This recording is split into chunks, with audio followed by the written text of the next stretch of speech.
It was January 16, 1895. Two men arrived at Lili'uokalani's door, arrested her, and led her to the room where she would be imprisoned. A group had recently seized power and now confiscated her diaries, ransacked her house, claimed her lands, and hid her away. Lili'uokalani was Hawaii's queen, and she ruled through one of the most turbulent periods of its history. 75 years earlier, American missionaries first arrived in Hawaii. They quickly amassed power, building businesses and claiming arable land that they transformed into plantations.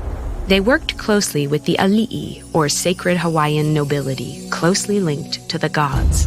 The ali'i appointed missionaries to government roles, where they helped establish Hawaii as a sovereign kingdom with a constitutional monarchy.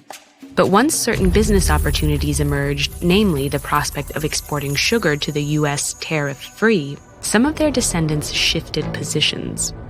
They formed a political group known as the Missionary Party and began plotting to annex Hawaii, bringing it under U.S. control. Lili'uokalani and her siblings were born into an ali'i family. In 1874, her brother, Kalakaua, ascended the throne, but 13 years into his reign, the emerging threat crystallized.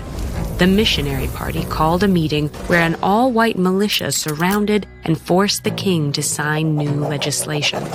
Later called the Bayonet Constitution, it stripped Native Hawaiians of their rights, diminished the monarchy's power, and ceded control to this group of white businessmen. 4 years later, King Kalakaua died. Heartbroken, Lili'uokalani said, by the base ingratitude of the very persons whose fortunes he had made. Prepared to fight, she assumed the throne. Despite death threats and rumors of insurgency, Queen Lili'uokalani was determined to restore power to her people, an estimated 2/3 of whom had lost their voting rights. Flooded with requests for change, she authored a new constitution. But before she introduced it, the so-called Committee of Safety, a new organization that consisted of many Missionary Party members, hatched another plot. Under the false pretense that this new constitution endangered American property and lives, they staged a coup on January 17, 1893. More than 160 U.S. Marines marched to the palace, where the Committee of Safety removed Queen Lili'uokalani from office. Thousands of Hawaiian people protested, some wearing hatbands reading Aloha Aina, or Love of the Nation. The alleged provisional government declared Hawaii a republic the following year.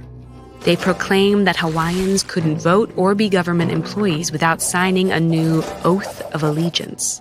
Many refused.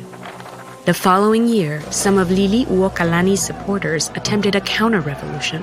The Republic responded brutally, jailing hundreds and sentencing 6 people to death. In exchange for their release, the Republic made Lili'uokalani sign a document that claimed to relinquish her throne, and they imprisoned her in the palace. Under constant guard, she composed songs expressing her love for her people, and began making a patchwork quilt that told the story of her life. While she was only allowed news that had been reviewed by her jailers, her supporters often brought her bouquets from the garden she dedicated to them, wrapped in newspaper. After 8 months, Lili'uokalani was placed under house arrest. As soon as it was lifted, she traveled to Washington, D.C. with Hawaiian nationalists and over 20,000 signatures. There, they successfully convinced Congress to halt the Republic's annexation treaty.